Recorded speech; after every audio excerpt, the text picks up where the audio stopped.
ඉතාමත් කනගාටුදායී පුවතක් තමයි ඉන්දියාවෙන් වාර්තා වන්නේ.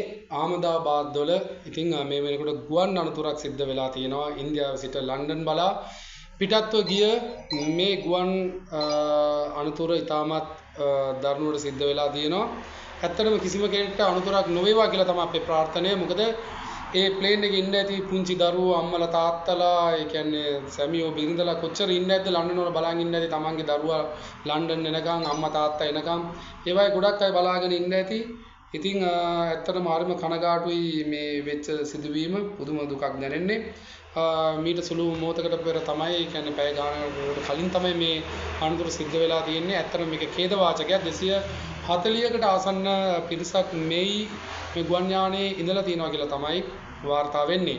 ඉතින් ශ්‍රී ලාංකිකයෝ අපි දන්නවා අපිත් පිටරටවල වල ගුවන් යානයේ ගමන් කරනවා. ඉතින් ගොඩක් බලාපොරොත්තු තියාගෙන තමයි පෙළක අවුරුදු ගණන් සේවය කරලා තමන්ගේ රටවල් වලට යන්නේ.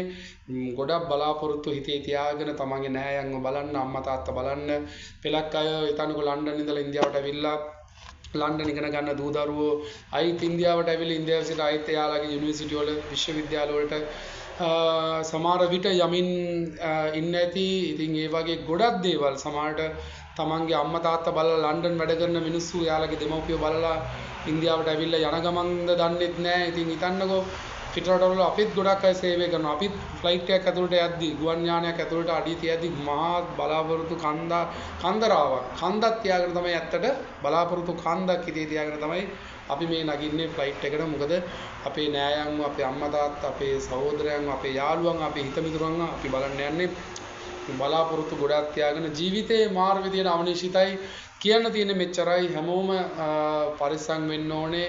හැමෝම යහපත් දේවල් හිතන්න ඕනේ. ගුවන් යානයකට යද්දී අපි අපේ ආගම සිහි කරනවා. හැමෝම මම දැකලා තිනවා අපි දැකලා තිනවා ගුවන් යානයක් අපේ ලංකාවට පතිත කරද්දී මෙවන් නැත්තම් ලංකාවේ ඉඳලා ඉතාලියට එද්දී ඉතාලියේ ඉඳලා ලංකාවට ඇදී ලෑන්ඩ් කරද්දී ගොඩක් අය අත්පොඩි ගන්නවා. මොකද මේ ෆයිලට් ගොඩක් අය ස්තුති කරනවා අපිව කිසිම කරදරකින් තොරව ආරක්ෂිතව ගෙනාවා කියලා. ඉතින් මේ වගේ දේවල් මම දැකලා තියෙනවා අත්දැකීමෙන්ම. ඉතින් මාත් කියන්නේ ඒක ඇත්තටම මේක ඛේදවාචක දුකක් කනගාටුවක්. කිසිම හතුරෙක්ට මේ වගේ දෙයක් සිදු නොවේවා කියලා තමයි මේ ප්‍රාර්ථනාව. 100 ගාණක් දවසකට ගුවන් යාන පිටත් වෙනවා රටවල් වලින් එහාට මෙහාට යනවා. අපි ඩුබයි ඩියුටි වල දැකලා තියෙනවා කොච්චර ෆ්ලයිට් කොච්චර ප්‍රමාණයක් ප්ලේන් මේ සැලීකකින් ඊට මෙහෙට යනවද.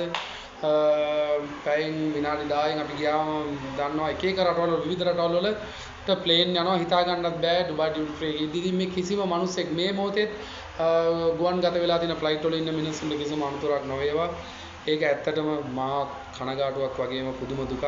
කිසිම කෙනෙක්ට කිසිම මිනිසෙක්ට අනතුරක් නොවෙන්න අපි හැම වෙලාවම අපි කැමති නැහැ තවත් කෙනෙක්ට අනතුරක් වෙනවට. හැබැයි මේ වගේ ගුවන් යානයක් තුළදී අනතුරට ලක් වෙනවා කියන්නේ ඒක පුදුම වේදනාවක් සහ දුකක්. මොකද අපි ෆ්ලයිට් වල ගිහිල්ලා තියෙනවා යනවා.